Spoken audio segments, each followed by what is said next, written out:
ప్రియమైన దేవుని వాళ్ళరా, దేవాది దేవుని మహాకృపను బట్టి దేవుని యొక్క జ్ఞాన సంగతులు వినటానికి ఆయన మనందరికీ గొప్పదైన తన దయను చూపించి ఈ విధంగా ఒక గొప్ప అవకాశాన్ని మనకు కల్పించినందుకు హృదయపూర్వకంగా తండ్రి అయిన దేవునికి, కుమారుడైన క్రీస్తు వారి పేరిట కృతజ్ఞతాస్తుతులు చెల్లిస్తున్నాను. యుగముల వరకు మనందరి ద్వారా నిత్యము దేవుని నామానికి మహిమ కలుగునుగాక. ఆమేన్. ప్రియులరా, మానవుని యొక్క నరనరాల్లో మూర్ఖత్వం అనేది ఏ విధంగా పేరుకుపోయిందో, ఆ మూర్ఖత్వం వలన మనిషి ఏ విధంగా దూరం అయిపోతున్నాడో దేవునికి, ఈ మూర్ఖత్వం మనిషిని ఏ స్థాయికి తీసుకుని వెళ్ళిపోతుందో చాలా విషయాలు మనం విన్నాం. మనిషి తాను నడవవలసిన బాటలో నడవకుండా అజ్ఞానంతో నింపబడిన వాడై, తన హృదయాన్ని అజ్ఞానంతో నింపుకొనిన వాడై, వ్యతిరిక్తమైన దిశలు, మంచితనానికి, సన్మార్గానికి, సత్య మార్గానికి వ్యతిరిక్తమైన దిశలో అడుగులు వేస్తూ భూమి మీద మానవునికి ఇవ్వబడిన అతి చిన్న జీవితకాలంలో, అతి చిన్న స్వల్పమైన జీవితకాలంలో వ్యర్థంగా తన బ్రతుకును గడుపుకుంటూ ఈ భూమి మీద ప్రయాసపడుతూ ఉన్నాడు. ఆ ప్రయాసలో ఎన్నో నీచమైన కార్యాలు, ఎన్నో దుర్నీతి కార్యాలు, ఎన్నో భయంకరమైన కార్యాలు జరిగించుకుంటూ వెళుతూ ఉన్నాడు. ఆకాశానికి భూమికి మధ్య 60 ఏళ్ల అతి చిన్న జీవితాన్ని భ్రష్టు పట్టించుకుని చీకటి సంబంధిగా, అంధకార సంబంధిగా, అజ్ఞానాంధకారంలో తొలతూగుతున్నాడు. ఈరోజు మానవ జాతిని మీరు చూడగలిగితే ఆ మూర్ఖత్వానికి భయపడాల్సిన పరిస్థితి ఏర్పడింది. ఒక మానవుని మూర్ఖత్వానికి భయపడాల్సిన పరిస్థితి. ఎందుకంటే ఒక మూర్ఖుడు వెనుక ముందు ఏమాత్రం ఆలోచించకుండా ప్రాణాలు తీస్తున్నాడు. మానవుడే మూర్ఖుడిగా మారి సాటి మనిషి ప్రాణాలు తీస్తున్నాడు. ఆ మూర్ఖుడు పసిపిల్లలను కూడా చూడకుండా తన కామదాహాన్ని తీర్చుకుంటున్నాడు. చిన్నపిల్లల్ని చేరుస్తున్నాడు. వృద్ధులు అని కూడా వాడు విడిచిపెట్టట్లేదు. మూర్ఖుడు ఘోరమైన ఎన్నో దుర్నీతి కార్యాలు, అక్రమ కార్యాలు సమాజంలో జరుగుతూ ఉన్నాయి. ఇవన్నీ మూర్ఖుల ద్వారానే జరుగుతున్నాయి. జాలి లేదు, భయం లేదు, కరుణ కటాక్షం లేదు, అయ్యో పాపం అనే పరిస్థితి లేదు, నాలాంటి వాడే కదా అనే ఇంగిత జ్ఞానం లేదు.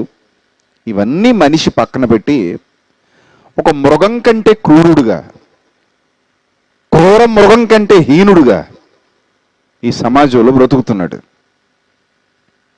దాన్నే మూర్ఖత్వం అని ఒక్క ముక్కలో మనం చెబుతున్నాం. అసలు ఈ మూర్ఖత్వం గురించి బైబిల్లో ఒక అద్భుతమైన మాట దేవుడు రాయించాడు ప్రియులారా. అలాంటి వాళ్ళ గురించి దేవుడు రాయించిన ఒక మాట చూడగలిగితే సామెతల గ్రంథం 17వ అధ్యాయము 12వ వచనంలో ఒక విలువైన మాట రాయబడింది. జాగ్రత్తగా చూడండి ఆ మాట. పిల్లలను పోగొట్టుకున్న ఎలుగుబంటినైనా ఎదుర్కోవచ్చుట. పిల్లల్ని పోగొట్టుకున్న ఎలుగుబంటినైనా ఎదుర్కోవచ్చు, కానీ మూర్ఖపు పనులు చేస్తున్న మూర్ఖుణ్ణి ఎదుర్కోరాదు అన్నాడు. గమనించండి ఒక్కసారి. పిల్లల్ని పోగొట్టుకున్న ఎలుగుబంటిని ఎదుర్కొంటే పరిస్థితి ఎలా ఉంటుంది? చీల్చేస్తుంది, ముక్కలుగా చీల్చేస్తుంది. దానికి కోపం వచ్చిందంటే, ఎలుగుబంటికి కోపం వచ్చిందంటే దాని మూర్ఖత్వం ముందు మనిషి పనికిరాడండి. మొన్న ఒక మనిషిని అలాగే చంపేసింది ఎలుగుబంటి. దాని చేతికి చిక్కేశాడు ఒక యవనస్తుడు. దాని చేతికి చిక్కేసరికి చాలా క్రూరంగా, చాలా పాశవికంగా, పట్టు వదలకుండా చంపేసింది. ప్రజలందరూ చూస్తూ ఉండగానే యవనస్తుడు ఎలుగుబంటి చేతిలో చచ్చిపోయాడు. తనను తాను కాపాడుకునే ప్రయత్నం అయితే చేశాడు, కానీ దాని బలం ముందు అతడు నెగ్గలేకపోయాడు. ఎప్పుడైతే ఎలుగుబంటి అతన్ని పూర్తిగా తన ఆధీనంలోనికి స్వాధీనంలోనికి తెచ్చేసుకోగలిగిందో దాని బలం ముందు అతను నిలబడలేక చచ్చిపోయాడు. ప్రియులారా, అంటే ఎలుగుబంటి దానికి ఉన్న శక్తి చాలా గొప్పది. అలాంటి ఎలుగుబంటి పిల్లల్ని పోగొట్టుకున్న ఎలుగుబంటి అయితే ఇంకెంత శక్తివంతంగా ఉంటుంది, ఇంకెంత బలంగా ఉంటుంది. అంతెందుకంటే మన వీధుల్లో కుక్కలు ఉంటాయి, వాటికి పిల్లలు పుడతాయి. ఆ పిల్లల్ని పట్టుకుని పరిగెత్తండి చూద్దాం, నేను వదులుతుందా కుక్కది? విడిచిపెడుతుందా? చాలా భయంకరంగా కరిచి కరిచి వదిలేస్తుంది. ఆ పిల్లల్ని టచ్ చేస్తేనే దానికి కోపం వచ్చేస్తుంది. ఆ పిల్లల్ని పట్టుకుని పరిగెత్తితే ఊరుకుంటుందా? ఊరుకోదు కదా. సో ఎలుగుబంటి కూడా అంతే. తన పిల్లల్ని పోగొట్టుకున్నటువంటి ఎలుగుబంటి దాన్ని ఎదుర్కొంటే చాలా ప్రమాదం. అంతటి ప్రమాదాన్నైనా సాహసం చేసి ఎదుర్కోవచ్చట. అది అక్కడ దేవుడు వ్రాయించిన మాటలోని పరమార్థం అదే. అంతటి భయంకరమైన కార్యాన్ని కూడా మనం చేయొచ్చట, దాన్ని ఎదుర్కోవచ్చు అంటున్నాడు. పిల్లలు పోగొట్టుకున్న ఎలుగుబంటినైనా ఎదుర్కోవచ్చు. అదైనా ఒకవేళ సాధ్యమేమో కానీ, అదైనా ఒకవేళ సాధ్యపడుతుందేమో కానీ, మూర్ఖపు పనులు చేస్తున్న మూర్ఖుణ్ణి ఎదుర్కోకూడదు. వాడు క్రూరుడు, జాలి ఉండదు, వాడికి దయ ఉండదు, నీచుడు, చెప్పిన మాట వినేవాడు కాదు. పోనీ ఒక మాట చెబితే అర్థం చేసుకుంటాడా అంటే అర్థం చేసుకునేవాడు కాదు. అర్థం చేసుకునేంతటి జ్ఞానాన్ని సంపాదించుకున్నవాడు కాదు. నిజంగా ప్రతి మనిషి ఆలోచనలో పడితే, జాగ్రత్తగా ఉంటే, ప్రతి పనిని ఆలోచించి జరిగిస్తే, మంచితనానికి మనసిస్తే, మంచితనానికి చోటిస్తే, ఈరోజు సమాజం పరిస్థితి ఎలా ఉండేదో మీరు చెప్పండి. వేరే కోణంలో ఉండేది. ఈరోజు సమాజం ఎలా ఉండేది కాదు. దేవునికి దూరంగా, దేవునికి భిన్నంగా, ఉగ్రతకు దగ్గరగా, భయానకమైన పరిస్థితిలో ఈరోజు సమాజం కొనసాగేది కాదు. ప్రియులారా, దేవుని మాట విననొల్లక నీచమైన స్థితిలో, భయంకరమైన పరిస్థితిలో బ్రతుకుతున్నారు గనుకనే దేవుడి మాట వ్రాయించాడు. అలాంటి మూర్ఖుడిని ఎదుర్కొంటే ఎలుగుబంటి కంటే ప్రమాదం. ఇంకా ఎలుగుబంటైనా ఆలోచిస్తుందేమో కానీ మూర్ఖుడు నీ ప్రాణం తీయడానికి ఆలోచించడు. వాడు ఎంతటి దుస్సాహసానికైనా ఒడిగడతాడు, ఎంతటి నీచమైన కార్యక్రమాలైనా వాడు జరిగిస్తాడు. వాడు జాలి దయ లేని క్రూరుడు, కఠినుడు అని చెబుతున్నాడు. ప్రియులారా, మరి ఇలాంటి మూర్ఖుల మధ్యకి దేవుడు తన ప్రియ కుమారుణ్ణి పంపించాడు. జాగ్రత్తగా వినాలి. ఇంతటి భయంకరులు ఉన్నారు సమాజంలో అని దేవుడే చెప్పి, ఈ భయంకరుల మధ్యకే దేవుడు తన ప్రియ కుమారుడైన క్రీస్తును పంపించాడు. ప్రియులారా, ఇంత భయంకరుల మధ్యకి తన ప్రియకుమారుడైన క్రీస్తును దేవుడు ఎందుకు పంపించాడు? యేసుక్రీస్తు వచ్చే సమయానికి ఇప్పుడున్నట్టుగా లేదు ఈ ప్రపంచం. ఇప్పుడు ఇంకా కొద్దో గొప్ప అప్పటి మీద బెటరే అనిపిస్తుంది. నిజమే, ఆ కాలంలో చాలా భయంకరంగా ఉండేవారు. చాలా నీచులు, మూఢనమ్మకాలు బాగా ఎక్కువగా ఉండేవి ప్రజల్లో. భయంకరమైన కార్యక్రమాలు సమాజంలో జరిగేవి. ప్రతి అజ్ఞానాన్ని నమ్మేవారు, దాన్ని పెంచి పోషించేవారు, దానికి ఒత్తాసు పలికేవారు. అలాంటి నీచులున్న సమాజంలోనికి, మరీ అజ్ఞానంలో కొట్టుమిట్టాడుతున్న సమాజంలోనికి తన కుమారుడైన క్రీస్తును దేవుడు పంపించాడు. ఆయనకు శరీరాన్ని ఇచ్చి, పరలోకంలో ఆయనతో పాటు ఉన్న ఆయన కుమారుణ్ణి ఆయనకు శరీరాన్ని ఇచ్చి, కన్య మరియ గర్భం గుండా 2000 సంవత్సరాల క్రిందట ఈ భూమి మీదకు దేవుడు పంపించాడు. ఎవరి మధ్యకు పంపించాడంటే మూర్ఖుల మధ్యకు పంపించాడు. అప్పటికే ఈ సమాజంలో ఎంతో మూర్ఖత్వం చోటు చేసుకుంది. ఆనాటి సమాజం మూర్ఖ ప్రవర్తన గలదైంది. వారి యొక్క స్వార్థానికి ఎవరినైనా బలి చేయటానికి వారు సిద్ధంగా ఉన్నారు. వారి యొక్క దురాశలు నెరవేర్చుకోవడానికి ఎన్ని నీచమైన కార్యాలకైనా ఒడిగట్టడానికి వారు సిద్ధంగా ఉన్నారు.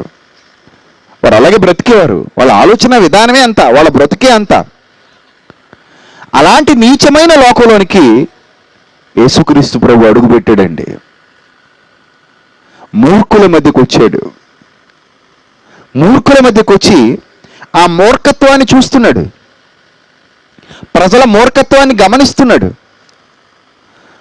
ప్రజల మూర్ఖత్వాన్ని చూస్తూ ప్రజల మధ్య బ్రతుకుతూ ఆ ప్రజల మధ్య జీవిస్తూ ఆ ప్రజల మధ్యనే తిరుగుతూ ఉన్నాడు.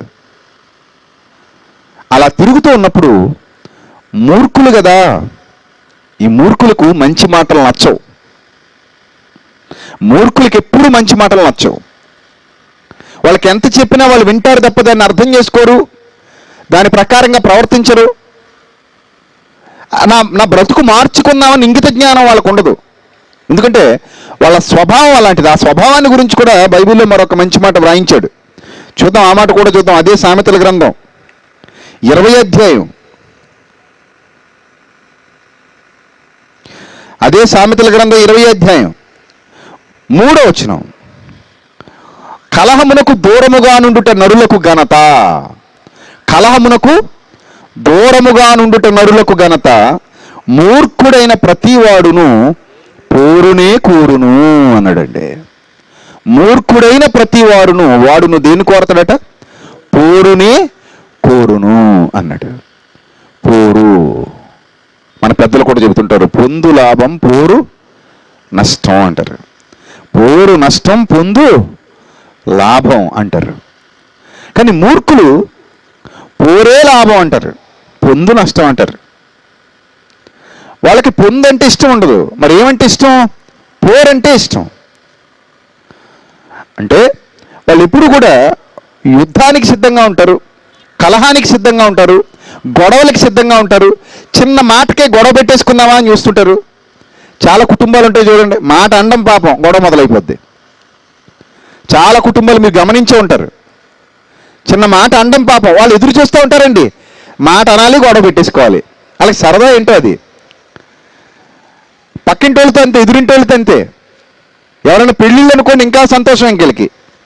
పెళ్ళిళ్ళలో మీరు చూసుంటారు, పెళ్ళి అయ్యింది అంటే గొడవ అవ్వకుండా పెళ్ళి అవ్వదు.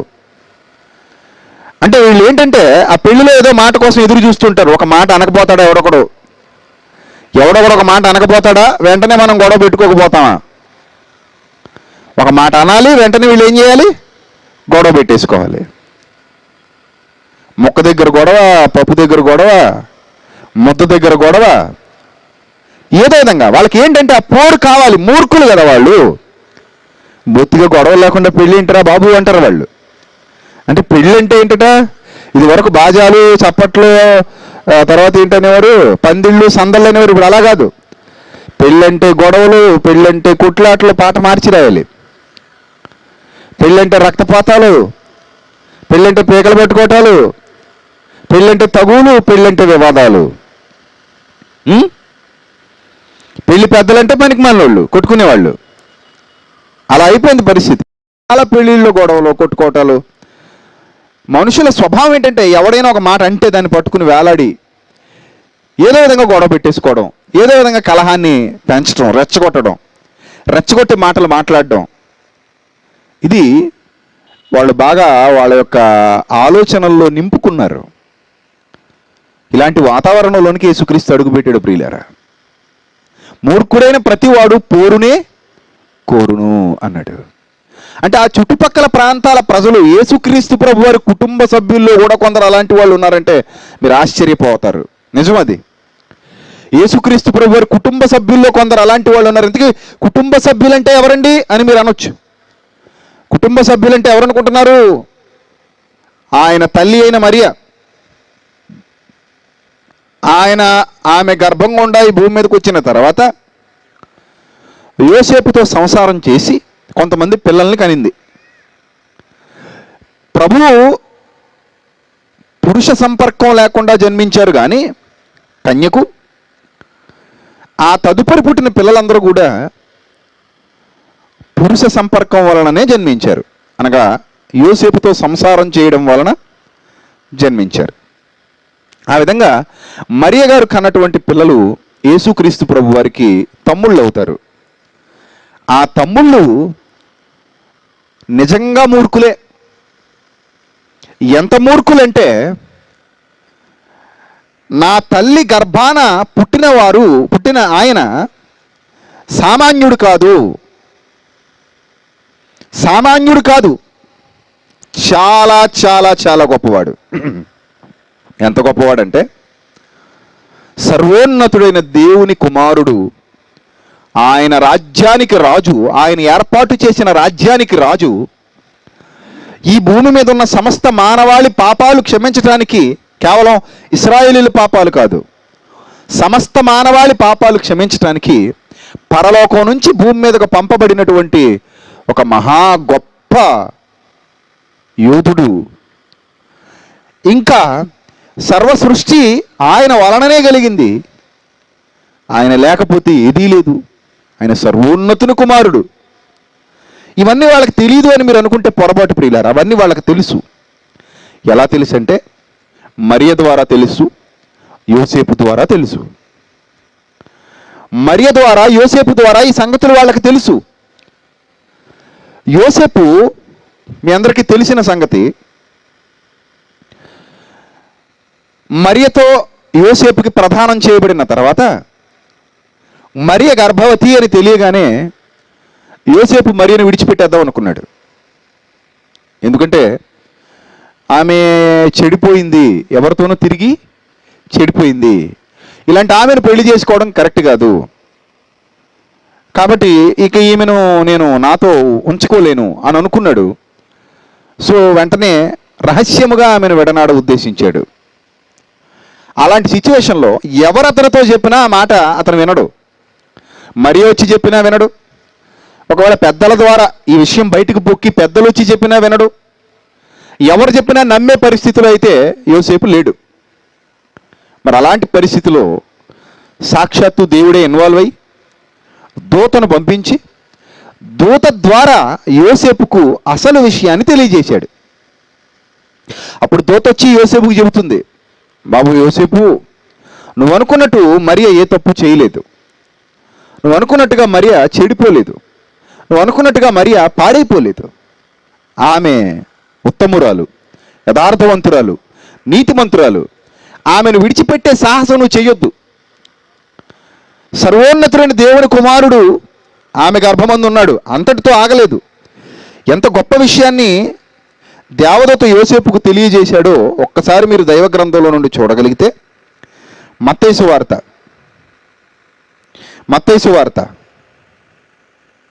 1వ అధ్యాయము 19వ వచనం నుంచి మీరు జాగ్రత్తగా చూడాలి. మత్తయి సువార్త 1వ అధ్యాయము 19వ వచనం. ఆమె భర్త అయిన యోసేపు నీతిమంతుడై ఉండి ఆమెను అవమానపరచనొల్లక రహస్యముగా ఆమెను విడనాడ ఉద్దేశించెను. అతడు ఈ సంగతులను గూర్చి ఆలోచించుకొనిచుండగా ఇదిగో ప్రభువు దూత స్వప్నమందు అతనికి ప్రత్యక్షమై, దావీదు కుమారుడు అయిన యోసేపు, నీ భార్య అయిన మరియను చేర్చుకొనుటకు భయపడకుము. గమనించాలి, నీ భార్య అయిన మరియను చేర్చుకొనుటకు భయపడకుము. ఆ తర్వాత ఆమె గర్భము ధరించినది పరిశుద్ధాత్మ వలన కలిగినది. ఆమె ఒక కుమారుని కని తన ప్రజలను వారి పాపంలో నుండి ఆయనే రక్షించును గనుక ఆయనకు యేసు అని పేరు పెట్టుదు అనెను. అప్పుడు అక్కడితో వదిలేకుండా అంతకు మునుపు 700 సంవత్సరాల ముందు, అంటే యోసేపు గారు పుట్టడానికి 700 సంవత్సరాల ముందున్న యెషయా అనే ఒక ప్రవక్త, ఆయన యూద జాతిలోనే పుట్టాడు. ఇశ్రాయేలు ప్రజల మధ్య సంచరించాడు. ఇజ్రాయేలీయుడు. ఆ ఇశ్రాయేలీయుడైన యెషయా అనే ప్రవక్త రచించిన దివ్య గ్రంథం, ఆ ప్రవక్తల అతిపెద్ద ప్రవక్తలలో ఒకడైన ఆ ప్రవక్త రచించిన దివ్య గ్రంథం యెషయా అనే దివ్య గ్రంథం. ఆ యెషయా గ్రంథంలో వ్రాయబడినటువంటి ఒక ప్రవచనాన్ని దేవదూత నేరుగా యోసేపుకు గుర్తు చేశాడు. అంటే ఇంటి యజమానికి. యోసేపు అంటే ఇంటి యజమాని. అతనికి ఏమని గుర్తు చేశాడు? ఇదిగో కన్యక గర్భవతి అయి కుమారుని కనును, ఆయనకు ఇమ్మానుయేలును పేరు పెట్టుదురు అని ప్రభు తన ప్రవక్త ద్వారా పలికిన మాట నెరవేరునట్లు ఇదంతయు జరిగెను. ఈ సందర్భం ఇంటి యజమాని అయిన యోసేపుకి దేవదూత తెలియజేసినప్పుడు అతడు ఆ మాట విన్నాడు. విని అప్పుడు లోబడ్డాడు. లేకపోతే మరియను చేర్చుకోడు, మరియకు ఏ విధమైన సపర్యలు చేయడు, మరియను కాపాడడు, మరియను పోషించడు, మరియను భార్యగా స్వీకరించడు, మరియకు పుట్టిన బిడ్డను అసలు తన బిడ్డగా పెంచడు. ఇప్పుడు యేసుక్రీస్తు మరియకు పుట్టిన తర్వాత తన బిడ్డగా యోసేపు పెంచడం ప్రారంభించాడు.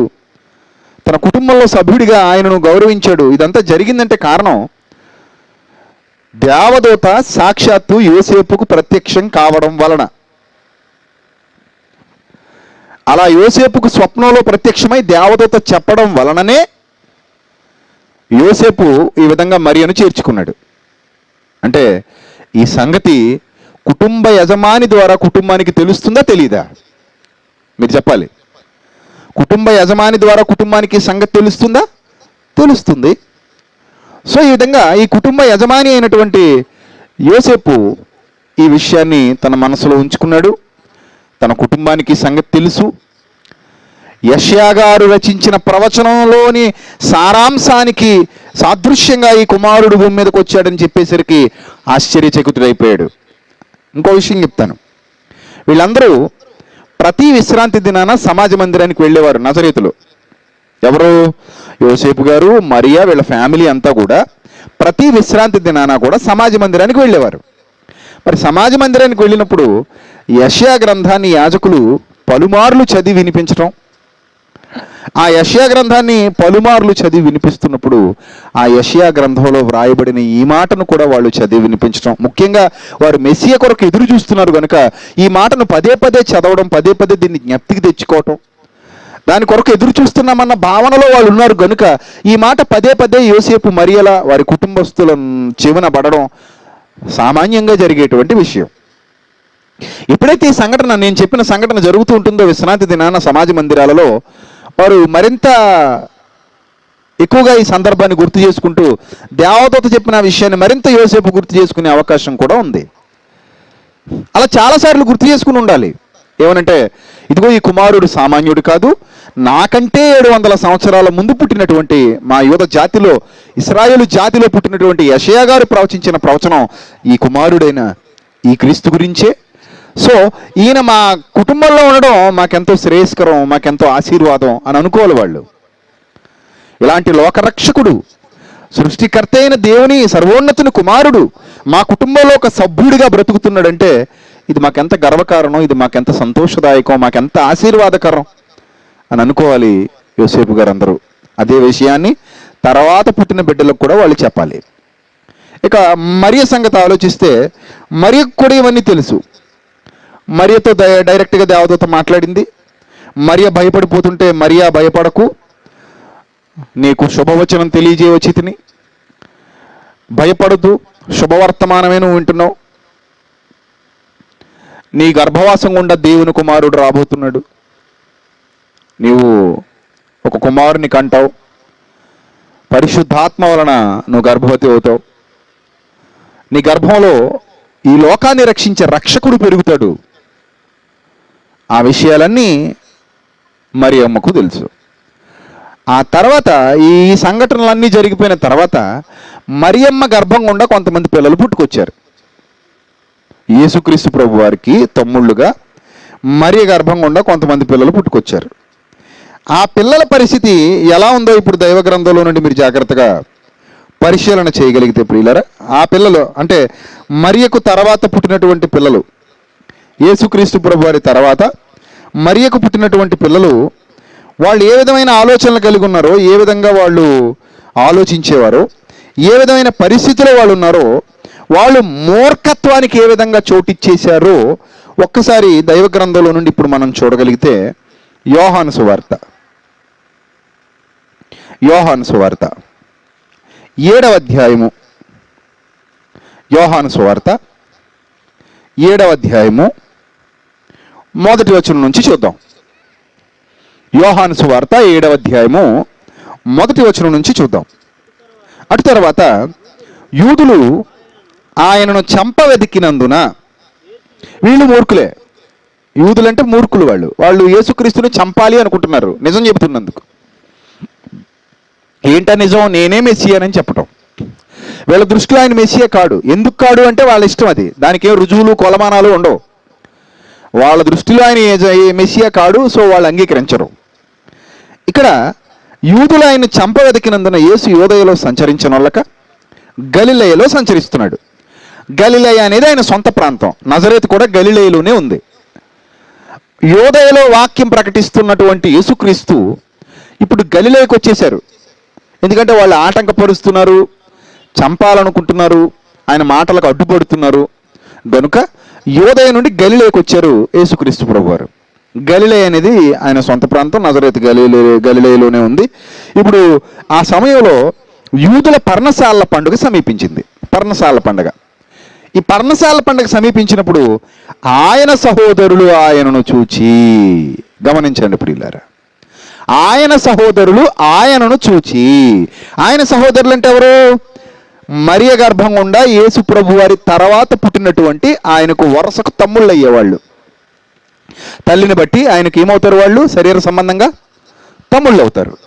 ఆ తమ్ముళ్ళుగా పిలువబడేటువంటి సహోదరులు ఆ గలిలయ ప్రాంతాలలోనే వాళ్ళు నివసిస్తూ ఉన్నారు. కనుక యేసు ప్రభు వారు కూడా యోదయలోనికి వెళ్ళక గలిలయ ప్రాంతాలలోనే ఆయన సువార్తను ప్రకటిస్తూ తిరుగుతున్నారు. కనుక ఆయనను చూసి చిన్నప్పటి నుంచి యోసేపు మరియా ఇంటిలో మాట్లాడుకున్న సంగతులు, వాళ్ళు చెప్పుకున్న గతం, వీళ్ళు వినినటువంటి గతం, వాళ్ళ కళ్ళ ముందు వాళ్ళ అన్నగా యేసుక్రీస్తు ప్రభు వారు బ్రతికిన జీవితం, ఇవన్నీ చూసి కూడా ఆయన మీద ఏ సమెత్తు గౌరవం కూడా వాళ్ళకి పెరగలేదు.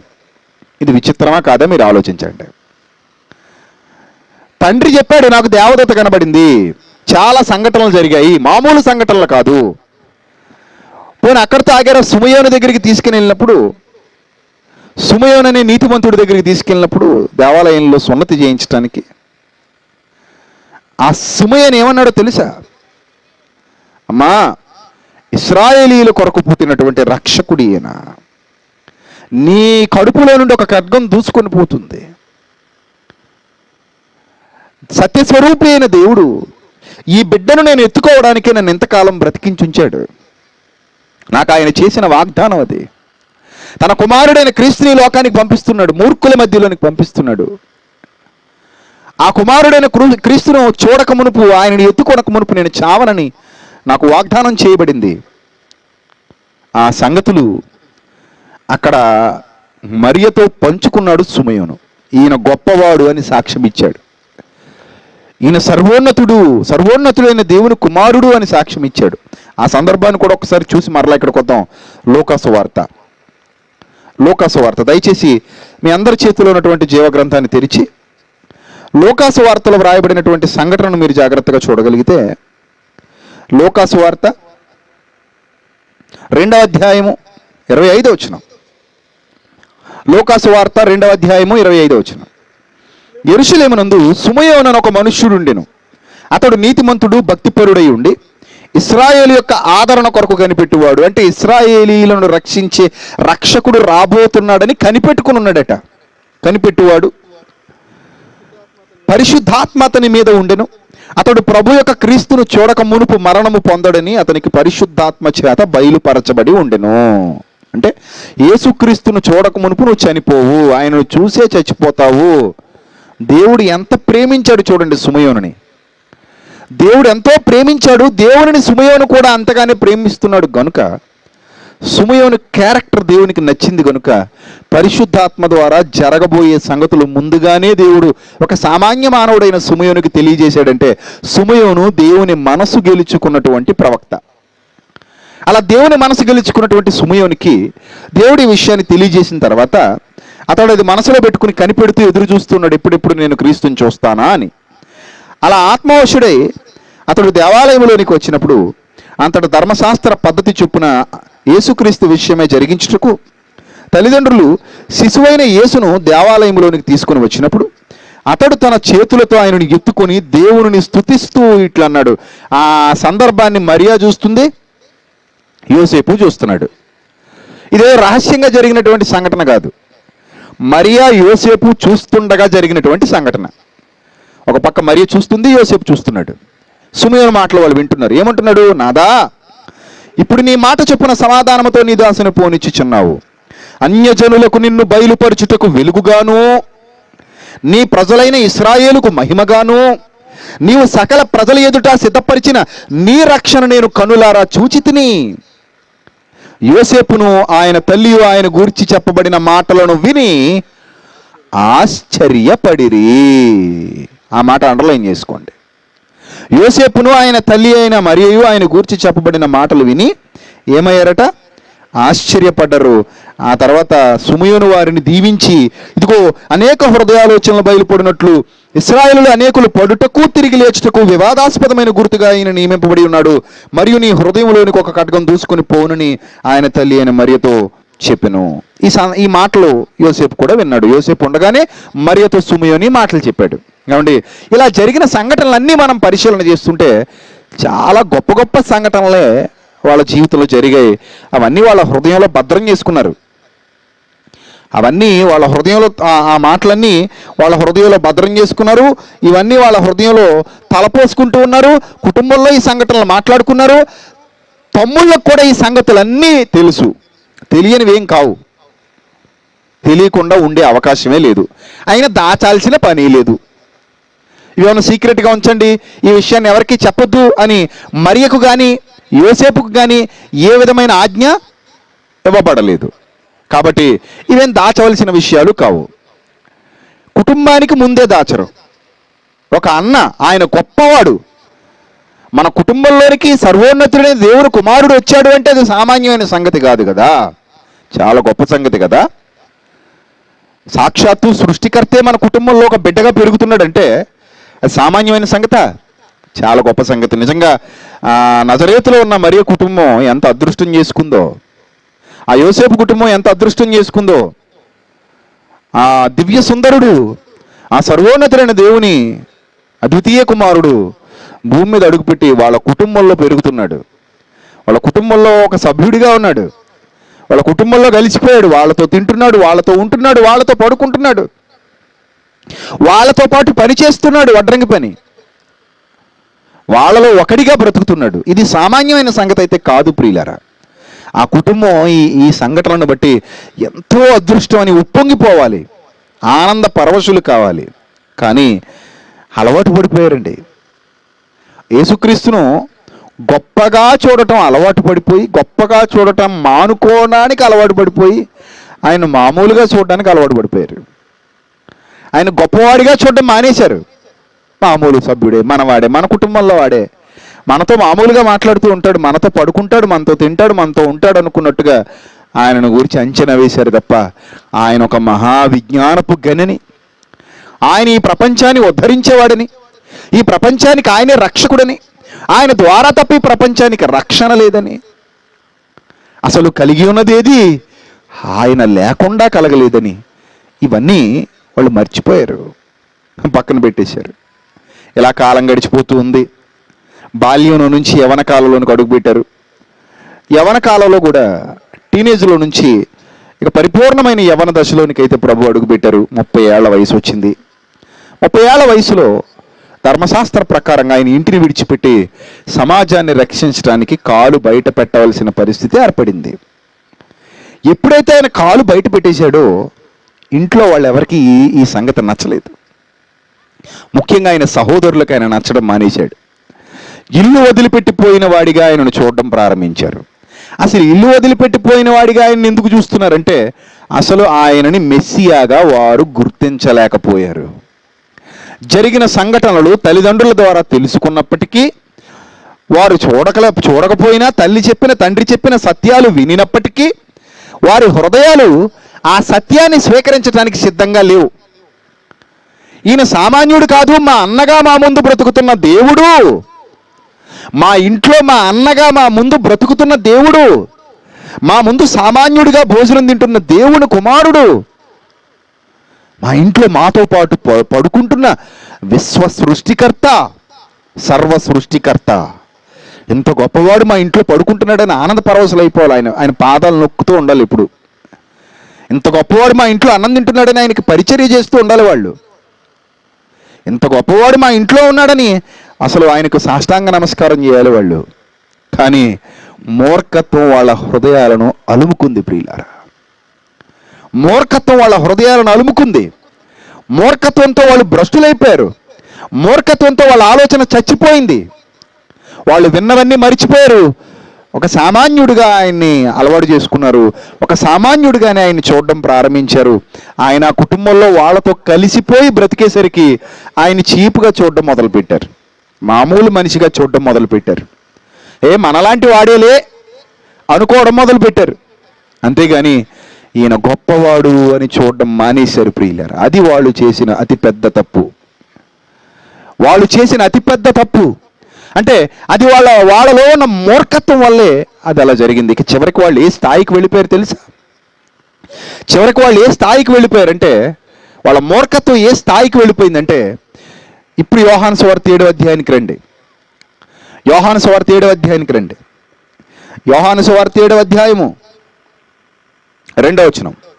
యూదుల పర్ణశాలల పండుగ సమీపించెను కనుక ఆయన సహోదరులు ఆయన్ను చూచి, నీవు చేయుచున్న క్రియలు నీ శిష్యులను చూచినట్లు, నీవు చేయుచున్న క్రియలు నీ శిష్యులను చూచినట్లు ఈ స్థలము విడిచి యోదయకు వెళ్ళుము. ఎక్కడికి వెళ్ళమంటున్నారట? మన ఏరియాల్లో ఎందుకు తిరుగుతావు నువ్వు అన్నయ్య? యోదయకి వెళ్ళిపో అన్నయ్య. నేరుగా కలిసి మాట్లాడుతున్నారు వాళ్ళు, ప్రభువును కలిసి మాట్లాడుతున్నారు. మళ్ళీ మా ప్రాంతాలకు వచ్చావా? ఈ ప్రాంతాన్ని విడిచిపెట్టి వెళ్ళిపోయావు కదా, కుటుంబాన్ని విడిచిపెట్టి వెళ్ళిపోయావు కదా, మళ్ళీ ఎవరు నా సోదరులు అన్నావే మేము చూడడానికి వస్తే. వీళ్ళు చూడడానికి వస్తారు ప్రభువుని. మార్కు సువార్త 3వ అధ్యాయంలో సందర్భం ఉంటుంది. చూడడానికి వచ్చి, ఇదిగో మేము వచ్చామని చెప్పండి, ప్రభువుకి చెప్పండి, మేము వచ్చామని చెప్పండి అని కబురు పెడితే ప్రభు అంటారు, ఎవరు నా తల్లి, ఎవరు నా సోదరులు? నా తండ్రి చిత్త ప్రకారము జరిగించు వీరే నా తల్లి, నా సోదరులు అంటారంటే అక్కడ ఉన్న అంతరార్థం ఏంటంటే, నా తండ్రి చిత్త ప్రకారం వీళ్ళు జరిగించట్లేదు. ఎవరు? నా తల్లి జరిగించట్లేదు. ఆ తల్లికి నా తదుపరి పుట్టిన కుమారులు, నా తమ్ముళ్ళు కూడా జరిగించట్లేదు. అంటే నా తమ్ముళ్ళు దేవుని చిత్తాన్ని జరిగించే వాళ్ళుగా లేరు. ఇప్పుడు నా వివరణ ఏంటంటే, ఒక వ్యక్తి దేవుని చిత్తాన్ని జరిగించట్లేదు అంటే మరి ఎవరి చిత్తాన్ని జరిగిస్తున్నాడని అర్థం చెప్పండి? ఒక వ్యక్తి దేవుని చిత్తాన్ని జరిగించట్లేదంటే మరి ఎవరి చిత్తాన్ని జరిగిస్తున్నాడని అర్థం? దయ్యం చిత్తాన్ని జరిగిస్తున్నాడని అర్థం. మీరు మీ తండ్రి యొక్క అపవాది సంబంధులు, మీరు వాడి దురాశలు నెరవేర్చగోరుచున్నారన్నారు ప్రభు. అంటే ఒక వ్యక్తి దేవుని ఇష్టాన్ని నెరవేర్చలేకపోతున్నాడంటే సాతాను ఇష్టాన్ని నెరవేరుస్తున్నాడని అర్థం. ఇక్కడ వీరు నా తండ్రి చిత్తము చేయువారు కారు, వీరు నా తండ్రి చిత్తమును జరిగించట్లేదు, నా తండ్రి చిత్త ప్రకారము వీరు బ్రతకట్లేదు అని ప్రభు ఆ తమ్ముళ్ళ గురించి మాట్లాడారంటే వారు అప్పటికి దయ్యపు చిత్తాన్ని నెరవేరుస్తున్నారన్నమాట. సాతాను అనుచరులుగా వాళ్ళు బ్రతుకుతున్నారన్నమాట. ఎంత మూర్ఖత్వం చూడండి. నిజానికి మన కుటుంబంలోనే అలా జరిగితే మనం అలా ఉంటామా? ఉండగలమా? చెప్పండి. మన కుటుంబంలో ఇలాంటి గొప్పవాడు ఉంటే మనం ఆయనకు విలువనివ్వకుండా ఉండగలమా? ఇలాంటి గొప్పవాడు మన కుటుంబంలో ఉన్నందుకు ఎంత ఆనందానికి, ఎంత సంతోషానికి గురవుతాం. కానీ వాళ్ళు చూసారా, ఏంటి సర్వోన్నతుడు మన కుటుంబంలో ఉంటున్నాడు, సర్వ సృష్టికర్త మన కుటుంబంలో ఒక సామాన్యుడిగా బతుకుతున్నాడు, పరలోకం నుంచి భూమి మీదకి దిగి వచ్చాడు, దూతల సాక్ష్యం, సుమయోను సాక్ష్యం, జరిగిన సంఘటనల సాక్ష్యం. ఎన్నోసార్లు దూతలు వచ్చారు, కనబడ్డారు, ఎన్నో ఘోరాలు వాళ్ళ కళ్ళ ముందు జరగడం చూశారు వాళ్ళు. పసిపిల్లలందరూ మరణించారు ప్రభు పుట్టినప్పుడు, రాజు చంపించేశాడు. అవన్నీ వాళ్ళకి తెలుసు, తెలియనివేం కావు. ఐగుప్తుకి వెళ్ళాడు, ఐగుప్తుల నుండి పిలిచాడు, మళ్ళీ వచ్చాడు. జ్ఞానులు వచ్చారు, గొర్రెల కాపరులు వచ్చారు. ఇవన్నీ వాళ్ళకి తెలియని సంగతులు కావు ప్రియులారా. ఇవన్నీ కుటుంబంలో జరిగాయి కాబట్టి కుటుంబంలో ఆటోమేటిక్గా సహోదరులకి ఈ విషయాలు చెప్తారు. కానీ సహోదరులు ప్రభువును అర్థం చేసుకోవటంలో విఫలమైపోయారు. కారణం వారి హృదయాలలో ఏలుబడి చేస్తున్నటువంటి మూర్ఖత్వం. ఆ మూర్ఖత్వం ఏ స్థాయికి తీసుకెళ్ళిందంటే, ఈ స్థలము విడిచిన యోదయకు వెళ్ళు అని బలవంత పెడుతున్నారు అన్నయ్యని. ఎందుకు యోదయకే వెళ్ళమంటున్నారు తెలుసా? యోదయకి వెళితే యేసుక్రీస్తును చంపేస్తారన్న సంగతి వీళ్ళకి తెలుసు. యేసుక్రీస్తుని చంపేస్తారన్న సంగతి వీళ్ళకే కాదు, యూదుల్లో చాలా మందికి తెలుసు. చూడండి, యూదుల్లో ఎంతమందికి తెలుసో ఒక విషయాన్ని మీరు చూడగలిగితే, యూదుల్లో చాలా మందికి ఈ విషయాలు తెలుసు అనే వాస్తవాన్ని మీరు చూడగలిగితే, యోహాను సువార్తలోనే మరొక సందర్భం రాయబడింది ప్రియులారా. యోహాను సువార్తలోనే మరొక సందర్భం రాయబడింది. చూడండి, 25వ వచనం, అదే 7వ అధ్యాయం 25వ వచనం. అదే 7వ అధ్యాయం 25వ వచనం. యెరూషలేము వారిలో కొందరు వారు చంపవెదుకువాడు ఈయనే కాడా. యెరూషలేము వారిలో కొందరు వారు చంపవెదుకువాడు ఈయనే కాడా. ఇదిగో ఈయన బహిరంగముగా మాట్లాడుచున్నను, ఈయనను ఏమనరు. ఈయన క్రీస్తుని అధికారులు నిజముగా తెలుసుకొని ఇందురా, అయినను ఈయన ఎక్కడివాడో ఎరుగుదుము. క్రీస్తు వచ్చినప్పుడు ఈయన ఎక్కడివాడో ఎవడును ఎరుగడని చెప్పుకొనురి. చూసారా, ఎవరట? వారు చంపవెదుకువారు ఈయనే కాడా. అంటే యేసుక్రీస్తును చంపడానికి వెతుకుతున్నారన్న సంగతి ఆ కాలంలో చాలా మందికి తెలుసు. అలాగే ఆ తమ్ముళ్ళకు కూడా తెలుసు. నిజానికి అన్నకు కష్టం వచ్చింది అంటే నిజంగా తమ్ముడైతే ప్రాణం అడ్డేయాలి కదండి. రక్త సంబంధం ఉంది కదా, ఒకే తల్లికి పుట్టారు. తండ్రి పరంగా రక్త సంబంధం లేకపోయినా తల్లి పరంగా రక్త సంబంధం ఉంది వాళ్ళకి. ఒకే తల్లికి పుట్టారు వాళ్ళు,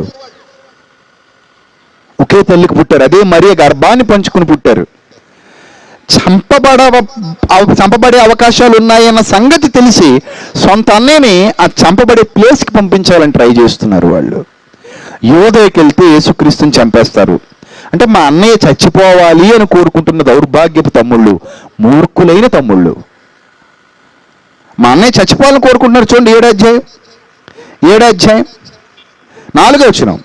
బహిరంగమును అంగీకరింపబడగోరువాడెవడునో తన పని రహస్యమును జరిగింపుడు. అంటే నువ్వు రహస్యంగా తిరుగుతున్నావని ఎద్దేవా చేస్తున్నారు అంటే రెచ్చగొట్టే మాటలు మాట్లాడుతున్నారు. తమ్ముళ్ళేనంటారా వాళ్ళు? మూర్ఖులు అండాలా? మూర్ఖులే అనాలండి. రహస్యమును జరిగింపుడు. నీవు ఈ కార్యమును చేయుచున్న ఎడల నిన్ను నీవే లోకమునకు కనపరుచుకొనుమని చెప్పిరి. ఆయన సహోదరులైనను ఆయన యందు విశ్వాసముంచలేదు అనే మాట వ్రాయబడింది. చూడండి ప్రియులారా, ఆయన సహోదరులైనను ఆయన ఏంది ఏముంచలేదట? విశ్వాసం ఉంచలేదండి. అంటే యేసుక్రీస్తు ప్రభు వారి చావును కళ్ళారా చూడాలనుకున్న మూర్ఖులుగా వీళ్ళు కనబడుతున్నారు. మరి ఇలాంటి మూర్ఖులు మారతారా? ఇలాంటి మూర్ఖులకు మార్పు వస్తుందా? ఇలాంటి మూర్ఖుల జీవితాల్లో మార్పు సంభవిస్తుందా? సంభవించింది. కొట్టి వాళ్ళను మార్చలేదు, తిట్టి వాళ్ళను మార్చలేదు, బలవంత పెట్టి వాళ్ళను మార్చలేదు, బంధించి వాళ్ళను మార్చలేదు, హింసించి వాళ్ళను మార్చలేదు. మరి ఎలా మార్చేశాడో తెలుసు యేసుక్రీస్తు వాళ్ళని? సిలువ మీద వేలాడుతూ ఆయన అనుభవించిన బాధ, ఆయన మాట్లాడిన మాటలు, ఆయన కదిలించేశాడు. ఎంతోమంది హృదయాలను కదిలించేశాడు. కన్న తల్లిని తన శిష్యుడైన యోహానుకు అప్పగించాడు. అలాంటి పరిస్థితిలో మృతులలో నుండి పునరుద్ధానుడై తిరిగి లేచి తన్ను గూర్చి వ్రాయబడిన వచనాల భావాన్ని సుమారు 40 దినాల పాటు శిష్యులకు ఉపదేశించటంలో, 500 మంది సహోదరులకు కనబడటంలో, ఆ సహోదరులకు కూడా తనను తాను ప్రత్యక్షపరుచుకోవడంలో వాళ్ళు ఒక్కసారిగా నిశ్చేష్టులైపోయారు. బాధతో వాళ్ళ హృదయం బరువెక్కిపోయింది. ఈ మహనీయుడినా ఇన్నాళ్ళు మనం ఎంత బాధ పెట్టాం, ఇంత గొప్ప మహనీయుడిని మనం ఇంట్లో ఉన్నా పట్టించుకోలేకపోయాం, ఇంత గొప్ప మహనీయుడిని మనం అర్థం చేసుకోలేకపోయాం, ఇంత గొప్ప మహనీయుడు సామాన్యంగా మన మధ్యలో బతుకుతుంటే, మన కుటుంబంలో బ్రతుకుతుంటే మనం సామాన్యుడని అనుకున్నాం. కానీ ఈయన సామాన్యుడు కాదు. పరలోకానికి వెళ్ళి మరలా భూమి మీదకి వచ్చి, మరలా పరలోకానికి వెళ్ళి మరలా భూమి మీదకి రాగలిగే శక్తి ఈ ప్రపంచంలో ఎవరికుంది అని ఆలోచనలో పడ్డారు. 40 దినాల పాటు అది జరిగింది ప్రియులారా. ఆయన మరణించి తిరిగి లేచిన తర్వాత 40 దినాల పాటు పరలోకానికి వెళుతున్నాడు, భూమి మీదకి వస్తున్నాడు. ఆయన 40 దినాల పాటు ఆయన తను తాను ప్రత్యక్షపరుచుకున్నాడు. అలా తను తాను ప్రత్యక్షపరుచుకొని తన తమ్ముళ్లతో కూడా మాట్లాడేసరికి ఆ మాటలు వాళ్ళ హృదయాల్ని కదిలించేశాయి. ఆ మాటలు వాళ్ళ హృదయాల్ని బరువెక్కించాయి. ఆ మాటలతో వాళ్ళ జీవితాలు మారిపోయాయి. వాళ్ళ ఆలోచన విధానం మారిపోయింది. తప్పు తెలుసుకున్నారు. అయ్యో, మేము ఎంతకాలం ఎవరినండి అవమానించాం, ఎవరినండి చీపుగా చూసాం, ఎవరిని కించపరిచేశాం, ఎవరిని ఇలా చిన్నవాడిగా చిత్రీకరించాం, ఎవరి విషయంలో మేము ఇలా బిహేవ్ చేశామని వాళ్ళను వాళ్ళే ప్రశ్నించుకోవడం ప్రారంభించారు. ఎప్పుడైతే వాళ్ళను వాళ్ళే ప్రశ్నించుకోవడం ప్రారంభించారో వాళ్ళ జీవితంలో ఎన్నో మార్పులు సంభవించాయి. ఎంత మార్పు తెలుసా? మీరు బైబిల్ గ్రంథంలో చదువుకుంటున్న యాకోబు పత్రిక, మీరు బైబిల్ గ్రంథంలో చదువుకుంటున్న యాకోబు పత్రిక, యోధా పత్రిక, ఈ 2 పత్రికలు వ్రాసిన వాళ్ళు ఎవరో తెలుసా? యేసు చనిపోవాలని కోరుకున్న అదే సహోదరులు. యేసు చనిపోవాలని కోరుకున్న మూర్ఖులుగా బ్రతికిన అదే సహోదరులు తర్వాత దేవుని సేవలో తమ ప్రాణాలని అర్పించేశారు. ప్రభు సేవలో తమ ప్రాణాలని సైతం అర్పించేశారు. ఎవడు ఇంతటి మూర్ఖులు ఎలా మార్పు చెందారంటే, ఆ మహనీయుడు తన మాటలతో, తన ఆలోచనలతో, తన బ్రతుకుతో, తన ప్రవర్తనతో వాళ్ళ జీవితాన్ని మార్చేశాడు. యేసు ఏది మాట్లాడతాడో అదే జీవిస్తాడు. జీవితం ఒకటి, మాట ఒకటి కాదు యేసుక్రీస్తు ప్రభు వారిది. ఆయన జీవితం, ఆయన మాట 2 ఒకటే. ఏది మాట్లాడతాడో ఆ మాట ప్రకారంగానే యేసుక్రీస్తు జీవిస్తాడు. ఆ జీవితం, ఆ మాట, ఆయన చేసిన కార్యాలు అవన్నీ చూసి పశ్చాత్తాప హృదయాలతో నిండిపోయిన వారై, పశ్చాత్తాపంతో బరువెక్కిన హృదయాలతో యేసుక్రీస్తు ప్రభు వారిని మరలా తిరిగి ఆశ్రయించారు వాళ్ళు. అలా ఆశ్రయించి దేవుని కొరకు ఉన్నతంగా బ్రతికారు ప్రియులారా. అంటే ఒక మనిషి నరనారాల్లో పేరుకుపోయిన మూర్ఖత్వాన్ని తీయగలిగే శక్తి ఒక్క యేసుక్రీస్తుకు మాత్రమే ఉంది. ఆయన ఈ భూమి మీదకి వచ్చిందే అందుకు. ఇలా కుటుంబ సభ్యులు కదా, బయట వాళ్ళు కదా అని భేషజాలు చూపించలేదు ఆయన. వ్యత్యాసం ఆయనకి లేదు. ఆయనకు అందరూ ఒకటే. ఆయన కుటుంబం అయినా, బయట వాళ్ళైనా, ఎవరైనా ఆయనకు ఒకటే. ఆయన పని మనిషి హృదయంలో ఉన్న మూర్ఖత్వాన్ని తీసివేయటం.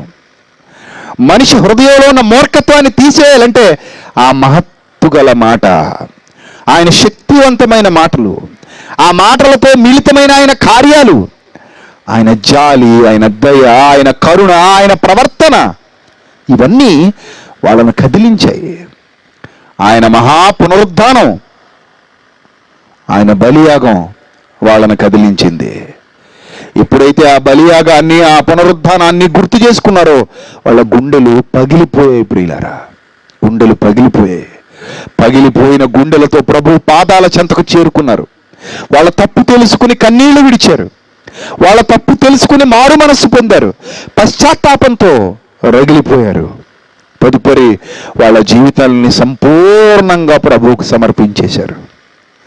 ఇక నా మట్టుకైతే బ్రతుకుట క్రీస్తు, చావైతే లాభము అనే భావాలలోనికి వాళ్ళ జీవితం వెళ్ళిపోయింది ప్రియులారా.